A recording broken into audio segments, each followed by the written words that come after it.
تیره ورځ د پاکستان په اټک ښار کې د شارپ IOM او UNHCR د وکیلانو یو ټیم لخوا څخه د اویرنس لیګل کیمپ یا معلوماتي یو ورځنی چې کوم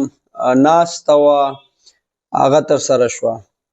په دې کې د افغان مهاجرینو نمایندګان او افغان مهاجرین راغلي ولته او په دغه مشکلاتو باندې چې کوم افغان مهاجرینو ته مخ دي په پاکستان کې د دوی راتلونکی دی په دې اړه پکې خبرې وشولې. د وکیلانو لخوا څخه وویل شول چې موجوده وخت کې UNHCR په دې اډوکسي کې دی، په دې کوشش کې دی چې حکومت POR کارډ لرونکو ته یو څه وخت ورکړي، ولې دا لا معلومه نه ده چې حکومت به وخت ورکوي او که به په دغه خپله موجوده پالیسۍ باندې عمل کوي. ورسره د ECC کارډونو په باره کې هم وویل شول چې حکومت خو خپله فیصله کړې ده چې ECC کارډ لرونکي وباسي د پاکستان نه، لیکن هغه کیسونه کوم چې کمپلیکس کیسونه دي، کوم جوائنټ کیسونه دي د POR او ECC فیملی ممبرز چې کله کمباین یو ځای میرمن او خاوند یا د کورنۍ نور غړي چې هغه POR او ECC کارډونه لري، دې باره کې د IOM چې کوم وکیل راغلی و هغه وویل چې دوی لاس په کار دي او تر خپله وسه کوشش کړی چې دغه کیسونو کې کوم مشکلات افغانانو ته راځي د هغوی مرسته وکړي. او بیا په دې کې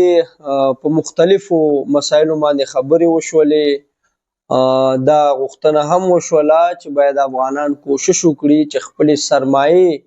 کاروبارونو کې چې کوم پیسې بندي کړي دي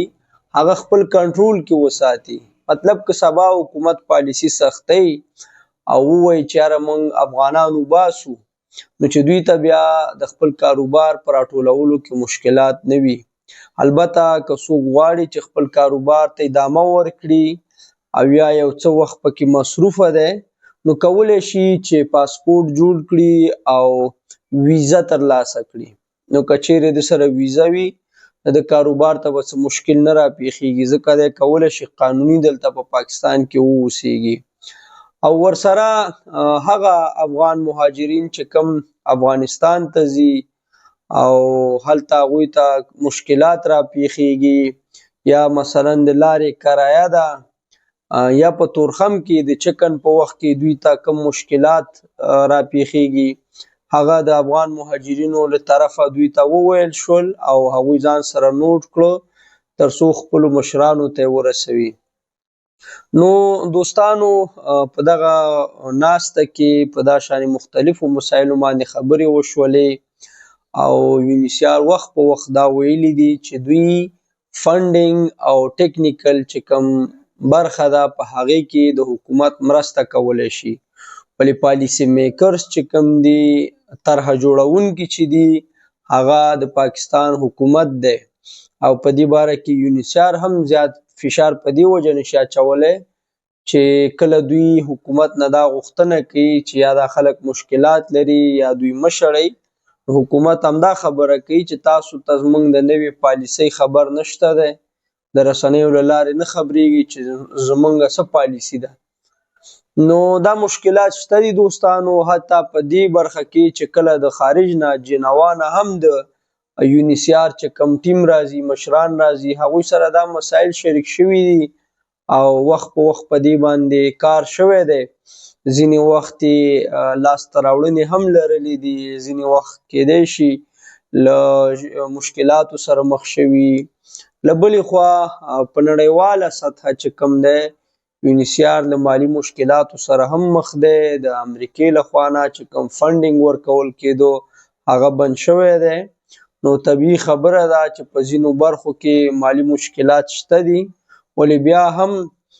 UNHCR خپلې اډوکسي باندې کار کړی دی، کار کوي او امید دا دی چې POR کارډ لرونکو ته یو څه وخت ورکړي. او بل دا دوستانو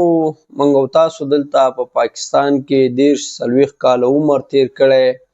د دې مشکلاتو نه خبر یو چې مثلا کله کارډونو وخت ایکسپایر شي، کله وخت پکې واچي، کله د افغانستان ته ستنولو خبرې راځي، کله په افغانستان کې چې کوم مهاجرین له دې ځای نه ځي هلته هغوی ته د مشکلاتو خبرې راځي.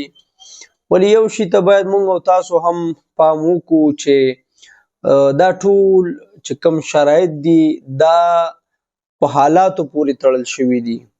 که چیرې د پاکستان او افغانستان د حکومتونو ترمنځ سیاسي اړیکې ښې وي، د دوی په منځ کې یو بل ته احترام وي او